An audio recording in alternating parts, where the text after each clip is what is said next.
Hermanos, como lo dije hace un momento, en el libro del Éxodo, capítulo 28, verso 31, nos habla en parte de la vestimenta del sacerdote. Cuando nosotros miramos el Antiguo Testamento, Dios le da a Moisés unas directrices de cómo hacer el tabernáculo en el desierto. ¿Lo recuerdan? ¿Y cómo terminó Moisés este tabernáculo? De la forma que Dios lo dio, el modelo estrictamente como el Señor se lo planteó a Moisés. Moisés así lo cumplió. Pero también la vestimenta del sacerdote iba dentro de la dirección que Dios le da a Moisés, cómo tenía que vestir el sacerdote. De hecho, en el libro de Levítico, y más adelante vamos a leerlo, Levítico capítulo 8, versículo 7, encontramos el orden exactamente, sin perder Éxodo 28. Vamos a ir a Levítico 8, 7, y dice lo siguiente: entonces Moisés hizo acercarse a Aarón y a sus hijos, y los lavó con agua, y puso sobre él túnica, y le ciñó con el cinto. Le vistió después el manto, y puso sobre él el efod, y lo ciñó con el cinto del efod, y lo ajustó con él. Luego le puso encima el pectoral, y puso dentro del mismo los urim y tumim. Después puso la mitra sobre la cabeza, y sobre la mitra enfrente puso la lámina de oro, la diadema santa, como Jehová había mandado a Moisés. Miren, si nos ponemos a pensar realmente cómo fue esto, eso era majestuosa la forma en que estaba vestido el sacerdote. Pero hay algo que también no es el tema el día de hoy, pero me llama la atención. En el versículo 6 dice que Moisés hizo acercarse a Aarón y a sus hijos y los lavó con agua antes de venir al sacerdocio. Esto también nos habla de una persona nueva, una persona rescatada, una persona lavada y purificada por la obra de nuestro Señor Jesucristo, antes de cualquier oficio, antes de cualquier servicio. Y dice que primero, mire cómo iba, le puso una túnica, y después de la túnica un cinto, y después el manto, y después del manto el efod. ¿Qué era el efod? El efod era como un chaleco sin mangas, pero de obra hermosísima, los colores eran hermosos. Después un cinturón encima del efod. Después de esto el pectoral. El pectoral contenía las 12 piedras preciosas y semipreciosas que representaban las 12 tribus del pueblo de Israel. Eran 3 hileras de a 4 piedras. Seguidamente el urim y tumim, que su nombre lo traduce como luces y perfección. Se dice que se usaban, al parecer eran 2 piedras que se usaban para buscar la voluntad de Dios. De hecho, en el Antiguo Testamento aún David consultó con urim y tumim para buscar la dirección de Dios. Después se les colocaba una mitra en la cabeza, y en esa mitra una lámina de oro que decía santidad a Jehová, amarrada con un cordón de azul. Y todos estos estos engastes, todo lo que tenía que ver la vestidura del sacerdote, obviamente nos estaba apuntando a la obra de nuestro Señor Jesucristo. En el día de hoy solo vamos a hablar del manto. Entonces regresemos nuevamente allí al Éxodo capítulo 28, versículo 31 en adelante. Vamos a hablar de 4 cosas sobre el manto que tenía el sacerdote. Lo primero es el símbolo del color. Lo segundo, la solidez del manto. Lo tercero, la sublimidad del manto o de la confección del manto.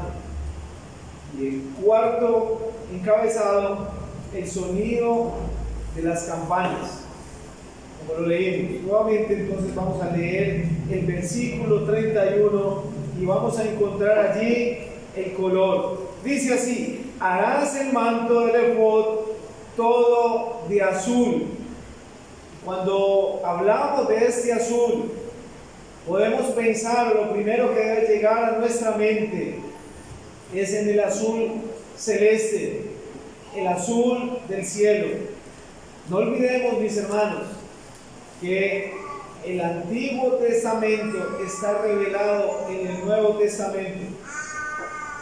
Y el Nuevo Testamento está escondido en el Antiguo Testamento. La Escritura es amplia en hablarnos de nuestro Señor Jesucristo. Y aquí como figura nos va a hablar, espero que a sus vidas también. El azul, ¿qué tiene que ver este manto? Un color especial de azul, porque nos recuerda a nuestro Señor y Salvador, a su patria celestial. Nuestro Señor Jesucristo, ¿de dónde vino? Del cielo. Cuando resucitó, ascendió al cielo, a su lugar, a su morada, y un día vendrá ¿de dónde? Del cielo, y recogerá a su iglesia, y nuevamente estará en el cielo con su iglesia. El azul, dice Hebreos 4:14: por tanto, teniendo un gran sumo sacerdote que traspasó los cielos, Jesús, el Hijo de Dios, retengamos pues nuestra profesión. Pero más adelante, en el capítulo 7 de Hebreos, versículo 26, dice: porque tal sumo sacerdote nos convenía, santo, inocente, sin mancha, apartado de los pecadores y hecho más sublime que los cielos. Y esa palabra, más sublime que los cielos, quiere decir más alto que los cielos.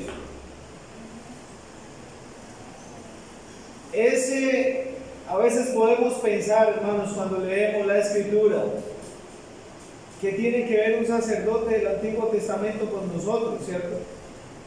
O que tiene que ver el tabernáculo con nosotros. O tal vez mucho menos, ¿qué tiene que ver las vestiduras de este hombre con nosotros? Pues tiene todo que ver, porque nos habla de la obra y persona de nuestro Señor Jesucristo. Ese azul representa el Rey Celestial, aquel que dejando su trono vino a esta tierra a morir por nosotros para llevarnos a una patria celestial. El segundo encabezado lo encontramos ahí en el verso 32. Nuevamente regresemos al Éxodo y encontramos la solidez del manto.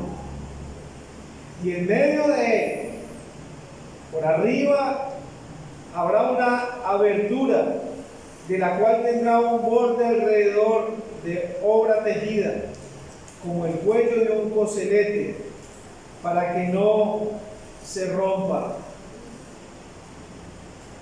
Un coselete era como una coraza ligera que también usaban las personas. Entonces él tenía que tener estas características, que fuera fino, que fuera sólido.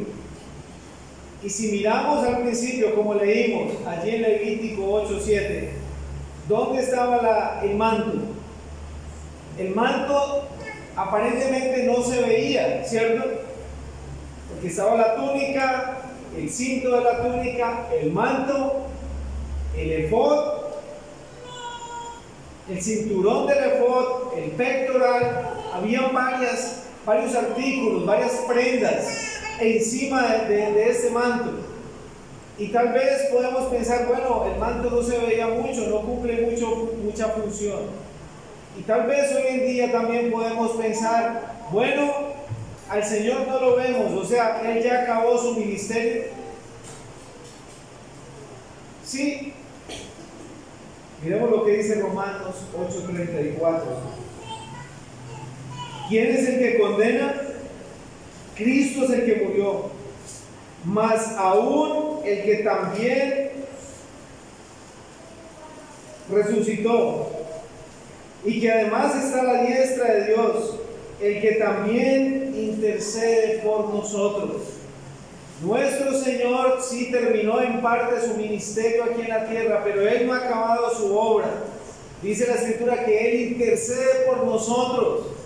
Está allí, aunque no lo vemos, Él como una solidez que tiene este manto, está allí presente por nosotros.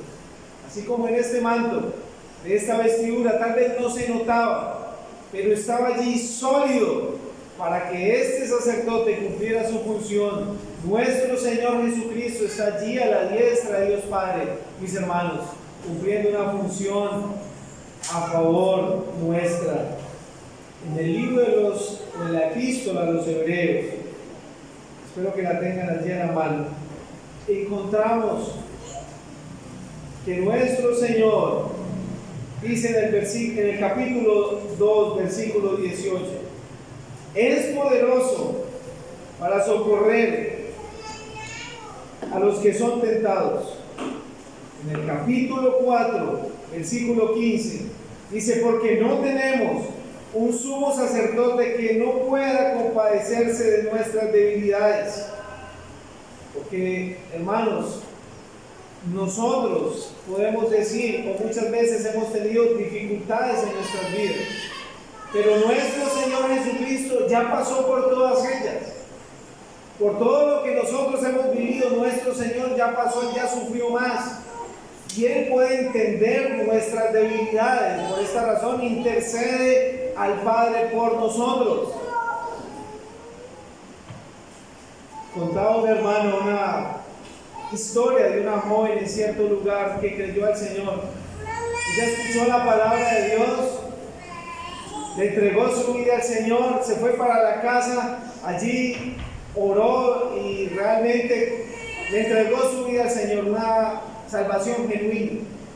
Pero al otro día ella busca a los hermanos y se encuentra con uno, va y busca a un anciano allí de este lugar y le dice, hermano, yo entregué mi vida al Señor, de verdad, soy una nueva criatura, pero tengo un problema, tengo una lucha, tengo una preocupación. Y ella le dice, sí, es que yo recuerdo de que había una persona antes que dijo que había aceptado al Señor, pero se fue, ya no vive como Dios manda. Y también conozco de alguien más, y lo mencionaba, mire, él era así, pero ya no. Entonces, ¿qué va a pasar con mi vida? ¿Cómo hago para mantenerme? ¿Cómo hago para no salirme de los caminos de Dios? Y este hombre le preguntó, ¿usted se pudo salvar a usted misma? Y dijo, no, yo no pude. Fue el poder de Dios.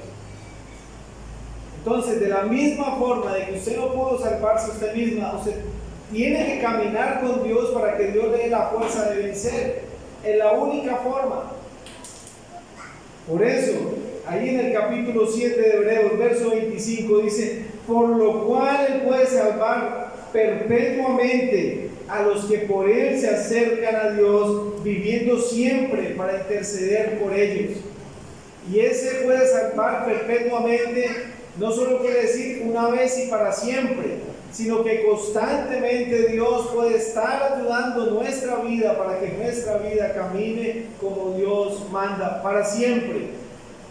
La solidez de este manto nos recuerda, hermanos, a la obra de nuestro Señor Jesucristo. En nuestras fuerzas no vamos a poder. Una persona en las fuerzas no va a poder, tarde que temprano se va a rendir. Pero cuando su vida es transformada por el Evangelio, esa persona va a poder vencer, porque es el poder de Dios que va a actuar en esta persona. Como acabamos de leer, ¿qué hace nuestro Señor? ¿Qué está haciendo el Señor Jesucristo? Intercediendo por nosotros, por sus santos, por sus hijos. porque sabe que nosotros no podemos en nuestra fuerza. Pero ahora tenemos un abogado fiel y justo que nos va a ayudar a vencer. Como tercero tenemos la sublimidad de la confección del manto. Si nos ponemos o si detallamos esto, podemos mirar con qué calidad, con qué detalle fue hecho este manto, con qué cuidado. Versículo 33: y en sus orlas harás granada de azul, púrpura y carmesí alrededor, y entre ellas campanillas de oro alrededor.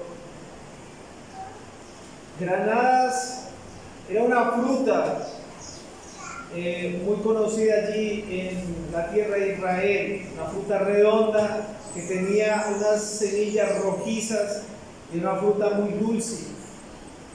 Y aquí dice que intercala una campanilla, una granada, una campanilla, una granada. Esta granada iba dibujada, no era propia, iba dibujada. Y lo que me llama la atención también, si ustedes lo pudieron notar, son nuevamente los colores que lleva el bordo de este manto. ¿Sí lo notaron, hermanos? El azul, que nos habla de ¿qué?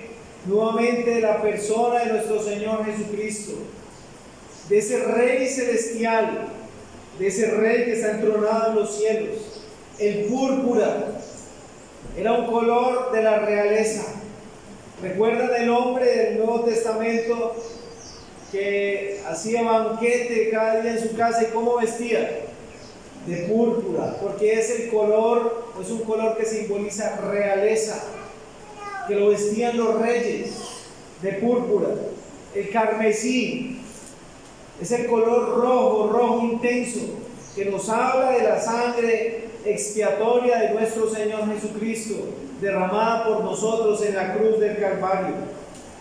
Dice alrededor de ellas campanillas de oro, que nos hablan de la gloria de nuestro Señor Jesucristo allí en los cielos.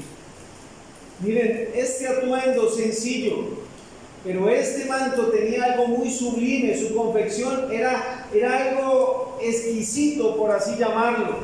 Era algo increíble. No cualquiera lo podía hacer. Tenía que tener entendimiento la persona que iba a fabricar o confeccionar este artículo, porque era sagrado. No solo por la parte física o visual o lo que costara, sino por lo que simbolizaba, porque estaba hablando de la persona y obra de nuestro Señor Jesucristo. Y por último encontramos el sonido de las campanillas o de las campanas. Dice el versículo 34, una campanilla de oro y una granada, una campanilla de oro y otra granada, en toda la orla del manto alrededor. Y estará sobre Aarón cuando ministre, y se oirá su sonido cuando él entre en el santuario delante de Jehová, y cuando salga, para que no muera. Estas granadas no se mencionan en el pueblo de Egipto. ¿Se acuerdan lo que decían los judíos cuando iban por el desierto? ¿De qué se acordaban en Egipto? Nos acorda, Moisés, usted nos trajo a morir aquí en el desierto. Recuerdo que en Egipto había ¿qué? Carne, cebolla, puerros, cosas, pero nunca mencionan la granada. ¿Por qué? Porque la granada era un fruto que daba en la tierra prometida. Y esto tiene varios aspectos, hermanos. Primero nos habla, también lo podemos aplicar, del fruto del creyente en su vida cristiana. Pero también podemos pensar en esto, mis hermanos. Así como Moisés sacó el pueblo de Israel para una tierra prometida y participara de nuevos frutos, así nuestro Señor Jesucristo nos sacó del mundo y nos va a trasladar a su reino y gloria allí en los cielos. No lo olvidemos, mis hermanos. Pero también el sonido de las campanillas es algo que debe llamar nuestra atención. Miren, este atuendo, llevar unas campanas, y da la razón, dice el versículo 35 terminando, para que no ¿qué? Para que no muera. Cuando él caminaba, las campanillas sonaban, y eso primeramente habla del caminar del cristiano,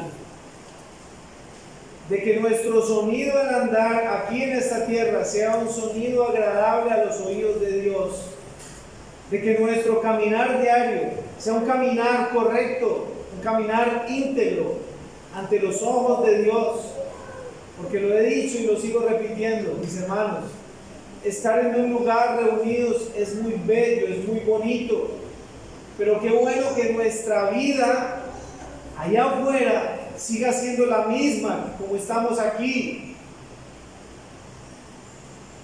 Que el inconverso no tenga nada que decir de nosotros, porque realmente al que blasfeman es al nombre del Señor Jesucristo, al que ofenden es al Señor. Pero también nos habla de un sonido, algo que sonaba. ¿Y qué es lo que está a punto de sonar? ¿Qué es lo que está a punto de sonar?